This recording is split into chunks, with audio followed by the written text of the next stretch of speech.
Vlogmas Day 4. I'm just going to do a quick chat today. I wanted to discuss maybe extended breastfeeding. It's something that is a little more common than it used to be, but a little less common than maybe ending the nursing at 6 months, assuming someone nursed. This is just about breastfeeding, just in particular extending breastfeeding.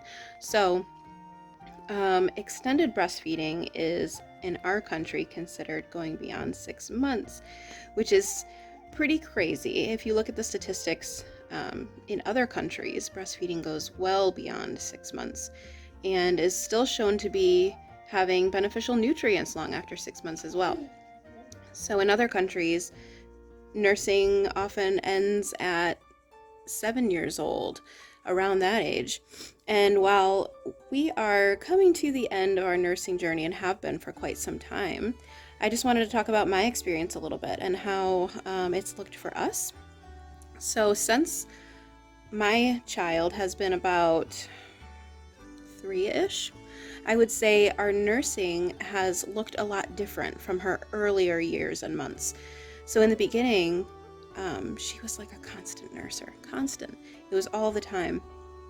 And being that she was my first child, I kind of wasn't really sure what extending that would look like. I kind of assumed that, she might taper off a little bit as she got bigger, but that it might go on like constant forever. But as it happened, when we started baby-led weaning and her eating solid foods around 6 months, she loved food so much. And while that's not the case for everyone, she tapered off quite quickly after about a year, to where she just really wanted to eat solid foods. And again, it's not going to look that way for everyone. But when we got closer to 3, nursing became quite infrequent for us. And sometimes it would look like she might go a whole day without even asking. Sometimes it would only be if she got hurt really badly, like from a fall or something, or how it currently looks now, just before bed. And that's if she's sharing our room or something like that. Other times she doesn't nurse before bed. So it really just depends on the day. And at the very most, we're nursing once a day. And it's a very brief time, so 5 minutes. And currently, I'm really not producing hardly any milk at all. It's really just a habit for her at this point. And that's a huge part of nursing, that when we consider stopping breastfeeding, we're thinking a lot of like, well, they're eating a lot of solid foods, or they're 2 years old, and so they don't need this nourishment as much. And while that may be in part true, the older they get, there's also a component to it of comfort, habit, and connection. And by stopping that connection really suddenly, it can really make it difficult for the bond sometimes. And not to say that every situation is the same. Sometimes that happens because of mastitis or boundary issues or family issues or things like that, where you have to stop. But if you can, weaning off very, very slowly and following the child's lead is typically a better bet. So, like I said, now we're currently nursing once a day for 3 to 5 minutes before she falls asleep at night, and that's really just out of habit and for comfort. And honestly, it makes bedtime a lot easier for me.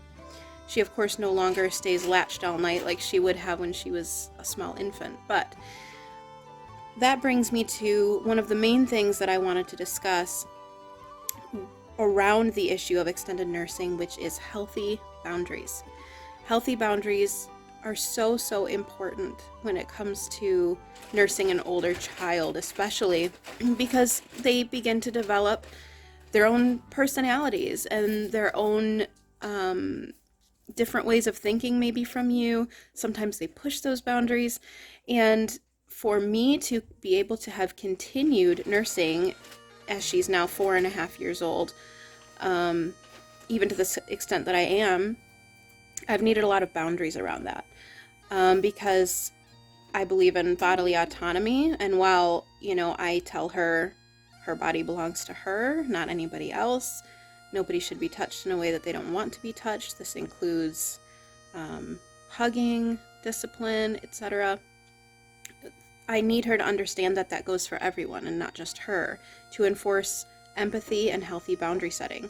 So when it comes to nursing, especially since that's one of the only times that she's really in touch with my body, I am sure to only do that when I'm comfortable as well. If I'm extremely uncomfortable with the setting or the time, or I'm not up for it, then I make it a point to let her know that with empathy. You know, like, I understand that you want this right now, but, you know, mommy's is exhausted today, or is really not feeling up to that. What's another way we can connect?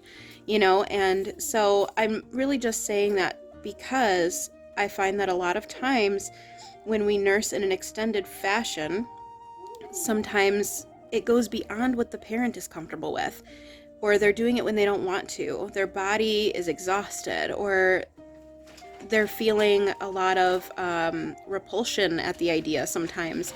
And it's important to listen to our bodies too as parents, and our hearts. And if we're not up for it, we should not do something physically that we don't want to do within reason, you know? Obviously, there are times when they're newborns we probably would rather not nurse, but that's different because they need us.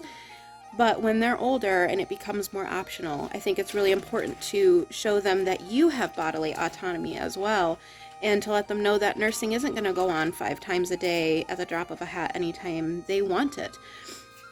Because they will begin to sometimes feel, I think, that, you know, you belong to them sort of in a way. And they need to understand that you're your own person as well, just like they are their own person.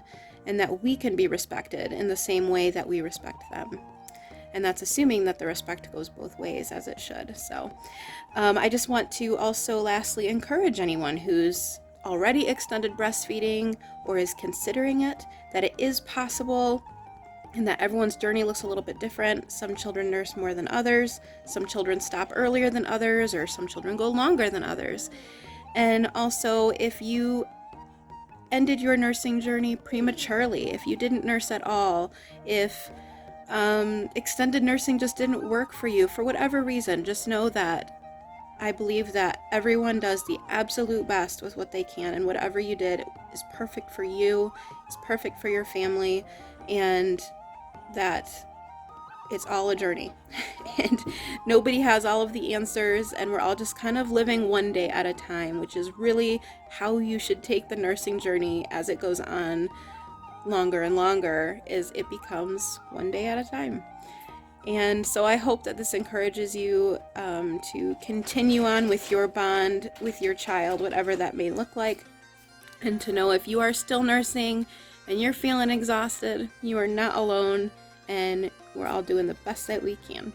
Happy Vlogmas.